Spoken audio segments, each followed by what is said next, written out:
हम सब पूछते हैं, हम सब का यहाँ से एक बहुत गहरा रिश्ता है। वहाँ पर अगर 5 साल की बेटी के साथ बलात्कार हो जाए और जिस स्थान पर बलात्कार हो जाए उस स्थान पर अभी तक बुलडोजर नहीं चला है। बताओ, जहाँ पर 5 साल की बेटी का बलात्कार हुआ हो उस स्थान पर बुलडोजर ये सरकार चलाएगी कि नहीं चलाएगी? ये बुलडोजर केवल डराने के लिए है। ये बुलडोजर केवल दल, जाति और हमारे मुसलमान भाई को डराने के लिए बुलडोजर है। ये बड़े लोगों के लिए बुलडोजर नहीं है। मुख्यमंत्री जी ने अभी उद्घाटन किया है कैंसर इंस्टीट्यूट का लखनऊ में। वो इल्लीगल हॉस्पिटल है। वो जो कैंसर इंस्टीट्यूट है वो इल्लीगल है। बताओ, रेजिडेंशियल एरिया में अस्पताल बन सकता है क्या? हमें कोई बता दे आप, रेजिडेंशियल इलाके में क्या कोई अस्पताल बन सकता है? जब मुख्यमंत्री जी खुद उद्घाटन कर रहे हो इल्लीगल का, क्योंकि वो बड़े लोगों का है अस्पताल, इसलिए बुलडोजर नहीं चलेगा। अगर कोई गरीब होगा उस पर बुलडोजर चल जाएगा। एक मजदूर केवल सब्जी बेचने चला गया अपने कुछ कमाने के लिए, जब घर लौटा तो पता लगा बुलडोजर चल गया उसके घर पर। बुलंदशहर में एक व्यक्ति सो रहा था घर के अंदर, उसकी पत्नी भाग करके जगाना चाहती थी, लेकिन बुलडोजर बीजेपी का और सरकार का बुलडोजर उसे जगाने नहीं दिया। बुलडोजर चल गया, उसकी पति की जान चली गई। सोचे, ये बुलडोजर केवल डराने के लिए है। ये बुलडोजर बेटी का बलात्कार हो उसके लिए बुलडोजर नहीं है, केवल डराने के लिए बुलडोजर।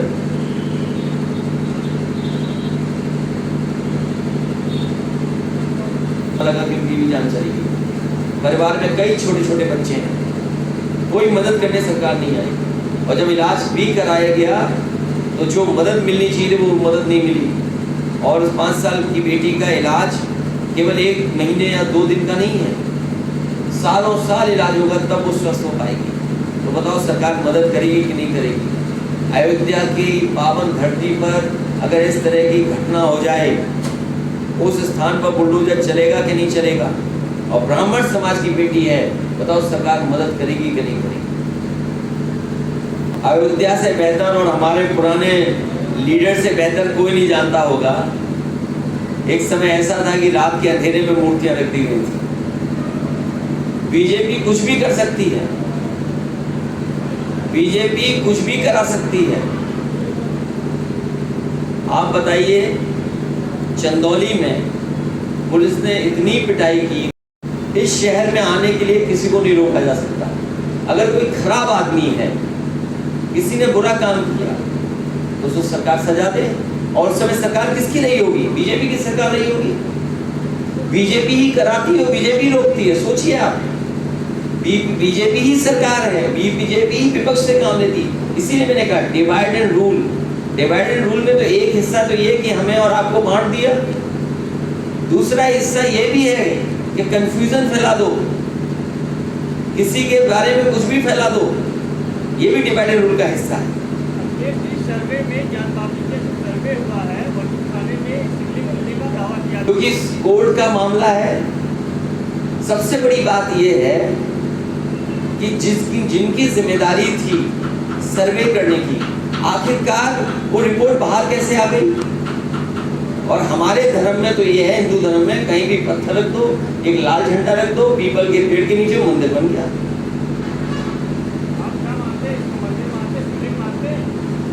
हम क्या मानते हैं सवाल नहीं है।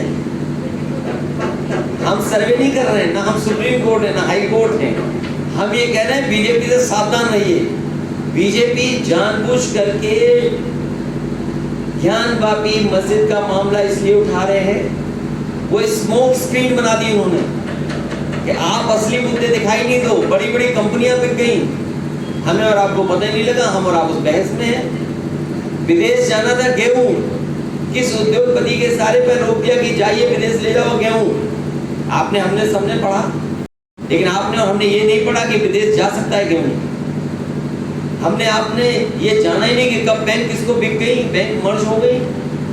तो जो बड़े बड़े घोटाले हैं, बड़े बड़ी जो बीजेपी साजिश रच रही है, उससे ध्यान हटाने के लिए जानबूझ करके इस तरह के मुद्दे उठा लिए।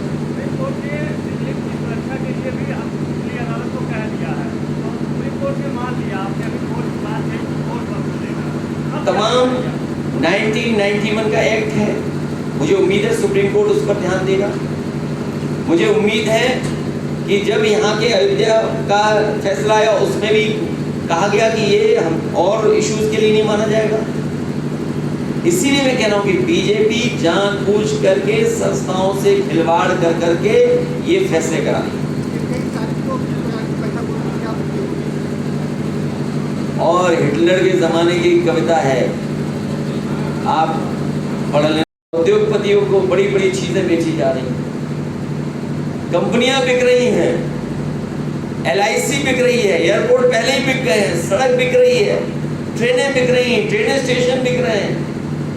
उद्योगपति जो चाहेंगे वो चीज खरीद लेंगे। ये अंग्रेजों ने जिस तरीके से डिवाइड एंड रूल किया था, उसी तरीके से Bharatiya Janata party divide and rule कर रही है। ये सिद्धांत हजारों साल पुराना है, जो कभी अंग्रेज इस्तेमाल करते थे, वही सिद्धांत पर भारतीय जनता पार्टी चल रही है। हमें और आपको कभी धर्म के नाम पर, हमें और आपको कभी जात के नाम पर बांट कर करके जनता का ध्यान हटा रहे हैं। और इतना अन्याय उत्पीड़न कभी नहीं हुआ होगा जितना इस सरकार में हो रहा है। थाने अराजकता के केंद्र बन गए हैं, थाने दलाली का सेंसेक्स ऊपर नीचे हो रहा है, पुलिस पकड़ी जा रही है। और कभी आपने सोचा होगा कि पुलिस क्या कर रही है? अगर इन्हें बुलडोजर ही चलाना है तो ललितपुर के थाने पे बुलडोजर क्यों नहीं चला, जहां पर एक 13 साल की बेटी के साथ पुलिस के दरोगा ने बलात्कार कर दिया। जनता जानना चाहती है कि भारतीय जनता पार्टी वहां बुलडोजर चलाएगी कि नहीं चलाएगी। चंदौली में एक बेटी को इतना पीटा कि उसकी जान चली गई। बताओ वहां के पुलिस के लोग बर्खास्त होंगे कि नहीं होंगे? आपके बिल्कुल पड़ोस में सरकार ने बेरोजगारी बढ़ा दी, नौकरी और रोजगार है ही नहीं। और जिस तरीके से बनारस का ज्ञानवापी मस्जिद का मुद्दा उठाया जा रहा है, ये स्मोक स्क्रीन है। ये बनारस का मुद्दा भारतीय जनता पार्टी जानबूझ करके उठवा रही है। ये स्मोक स्क्रीन है जिसके पीछे बड़े बड़े कारखाने बेचे जा रहे हैं, उद्योगपतियों को लाभ पहुंचाया जा रहा है। जिस समय हम और आप टीवी पर, अखबारों के माध्यम से और गली मोहल्ले में चर्चा कर रहे थे ज्ञानवापी मस्जिद का, उसी समय भारतीय जनता पार्टी एक योजना चला रही है। अभी तो योजना चलाते थे कि 1 नेशन 1 राशन, अब योजना चला रहे हैं 1 नेशन 1 उद्योगपति।